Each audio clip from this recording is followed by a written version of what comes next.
او ته په ګران بیه روغتون کې وزېږېدې، زه په کور کې مګر دواړه ژوند کوو. ته پر نرمه بستره خوب کوې، زه پر ځمکه مګر دواړه خوب پوره کوو.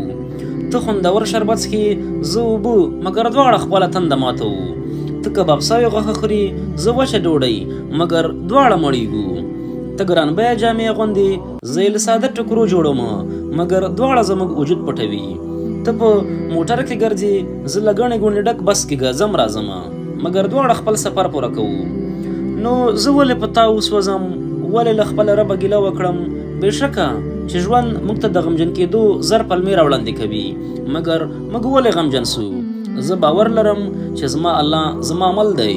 ته بس د خپل رب شکر ادا کړه، د همدې یقین او باور سره وړاندې ځه چې ته یوازې نه یې. د ژوند په هر میدان د هر ستونزې څخه د خلاصون او نوې لارې د پرانیستلو لپاره ستا رب ستا ملتیا کوي.